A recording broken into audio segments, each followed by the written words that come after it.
Hey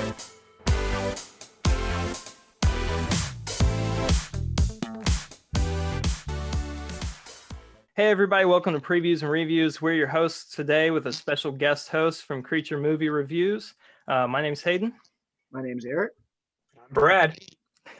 And today we're going to be talking about Godzilla, King of the Monsters. What was you guys' initial thoughts when you first saw this? I'll let Brad go first. Okay. So yeah, my experience, I saw this one in theaters. I was really excited to see it because the trailers give it away. There's tons of monsters in this movie. So yeah. I think I was there opening night and saw it, and I like this one. It was very much hey, are you a fan of Japanese kaiju, Japanese Godzilla movies? This is the movie. And are you an American? This is the movie for you, because it's not dubbed. There's no other, it's made for, I feel like it was made for me. And having so many monsters, and I don't want to get too far into it too quickly, but when I saw King Ghidorah was in it, I was like, yes, Godzilla's worthy foe is in this, not Mothra or just Mothra or just Rodan.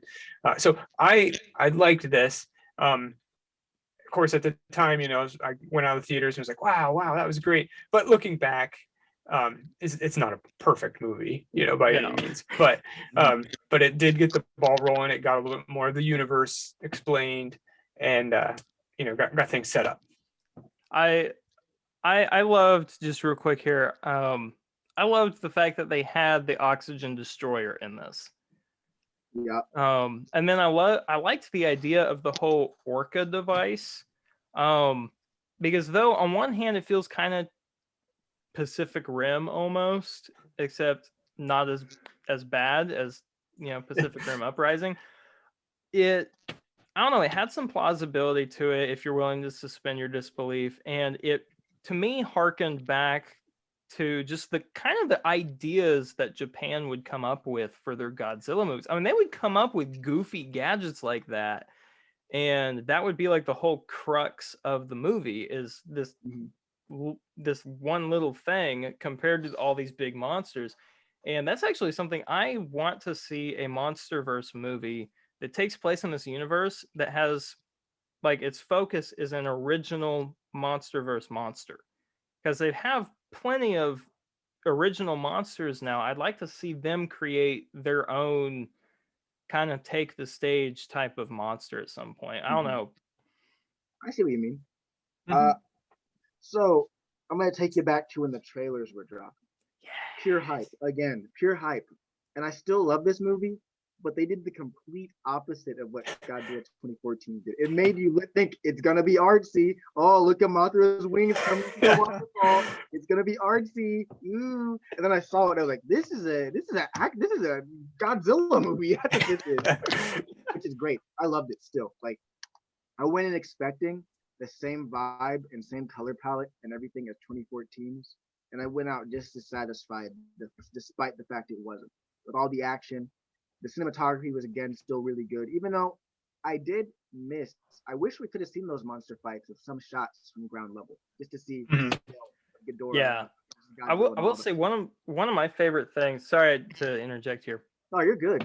But one of my favorite things that they did visually was those push zooms where the monster emerges for the first time and it takes the camera from here to here. Yeah. And this kind of a movement. Yeah. It's like a drone camera zooming in, and the monster's looking right at the drone. Yeah. I love that. That is good. That was a good shot. Yeah. I know you're talking about when a Godzilla first came up out of the water. Yeah. Yeah. Well, and I think my favorite use of that was when Rodan came out of the volcano, because it's just you're right. They did use that. Yeah, they did use that. But overall, I really liked the movie. I loved the action sequences. It was all high octane again. It looked basically like they said, okay, Kong Skull Island really worked. People really liked that action. What if we did that with Godzilla? There we go. Yeah. And that seems to be the formula they're rocking with now. It lost a lot of its I'm okay with this because it's Godzilla. It lost a lot of its more gritty reality basedness Yeah. or fun monsters and a three-headed alien dragon that can regrow its head. Yeah. Just stuff like I that, way more bombastic, more out there, and took more risks than the its predecessor. It was good. It felt more Yeah. Japanese, which the director he was a huge fan of the old school kaiju movies, and that's why he did it like that. He yeah. wanted to make basically a high budget version of what Japan would have done. Yeah. And you can tell that definitely. Yeah, there's a part where basically all the monsters come up in different cities, so it's not just all on like Monster Island or anything. They all come up at different parts of the world. And there's a Japanese movie where that exactly happens. Final Wars, right? Yeah, Final Wars. Yeah, one with Zilla. So low key, I'm honestly kind of hoping Zilla shows up in one of these MonsterVerse movies. Like they can give it a different background or whatever. I don't care, but I just want to see as photorealistic Zilla as possible and see Zilla done justice. Yeah, I'm always in Zilla's corner. I'm not against that idea. I really am not, and it's not beyond. I mean, it sounds a little far fetched for somebody who's not really watched him. But like I said, if enough people vouch for it, it seems like these writers are really just trying to make fun movies that with things people want to see. People are like, I want to see Godzilla destroy a moon. All right, we'll write that down. We'll put it in the movie. King Ghidorah, the mechanized version, drags him up into space and he blows up one of Jupiter's moons or something Right. That's probably how Godzilla defeats Kong in the new movie. Godzilla blows up the moon, and then Kong turns into like a normal person, like he's like a werewolf. Darn. Kong just wasn't monkey enough. Just wasn't monkey enough. Oh my goodness, But overall, I loved it. I loved the movie. It's not my favorite, and it's my second favorite. It's my second favorite. I feel that. Cinematography. Oh, go ahead. Oh, you're good. Cinematography, I thought was really good. What my favorite thing about this movie, though, is the music. Yes. It is such a beautiful homage to the original, like Mothra. Honestly, the Mothra theme is one of my top favorite pieces of music of all time. From this, from this movie, it's one of my top favorite pieces of music. It's absolutely gorgeous. It feels, I don't know, it feels heavenly to some degree and just powerful and emotional and all these things.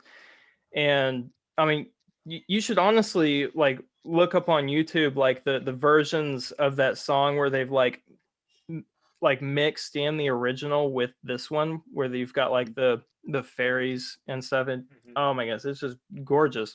I'm literally playing the song in my head. That's why you keep seeing me nodding.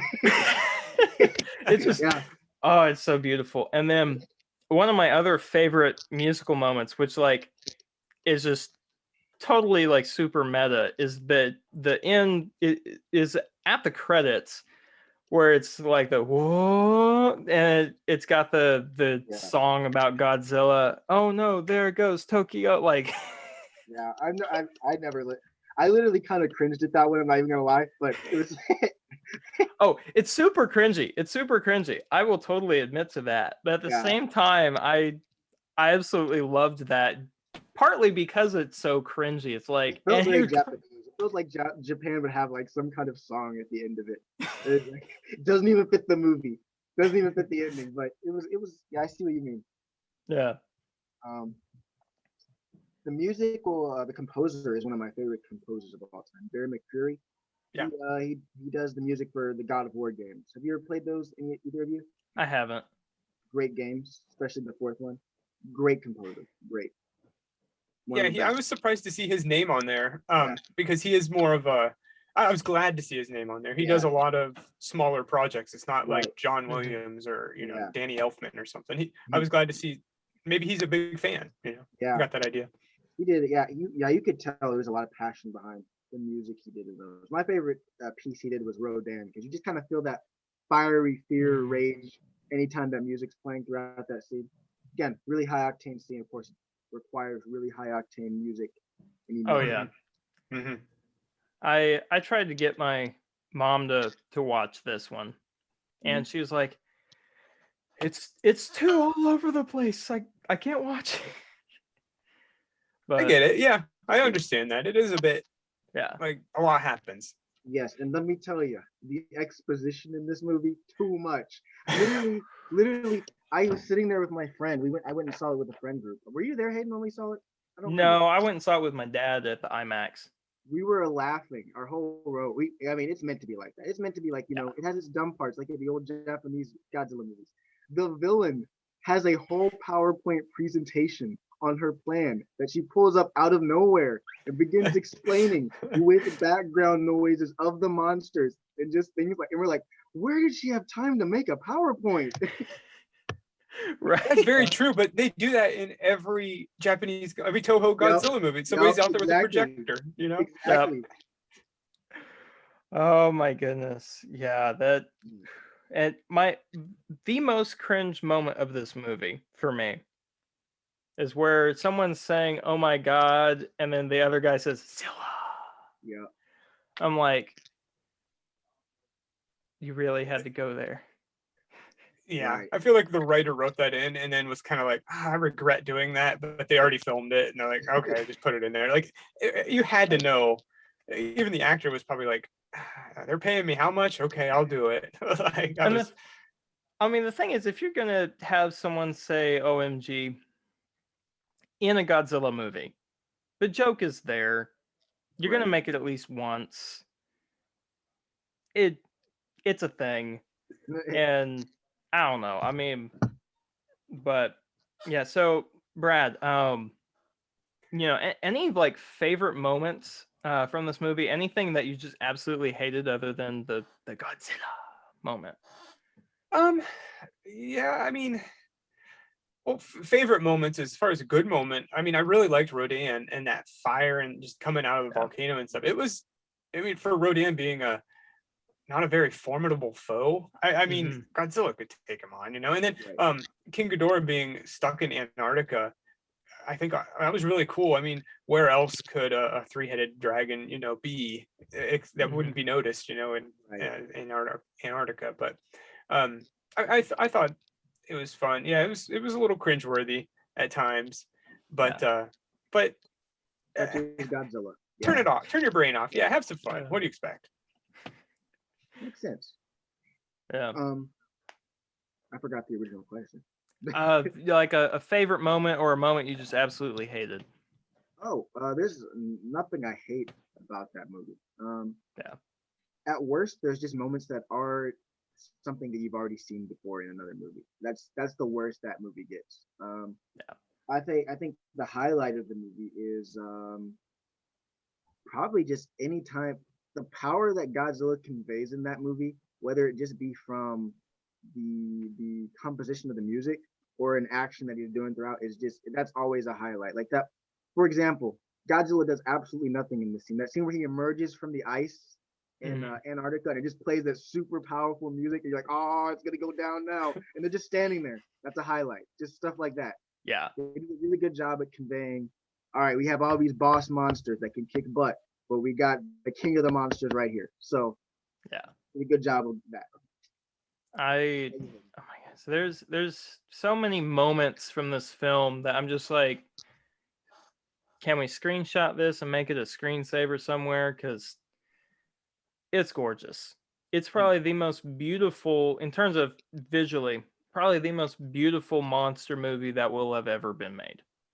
Um, I mean, to an extent. Don't let them prove you wrong, Hayden.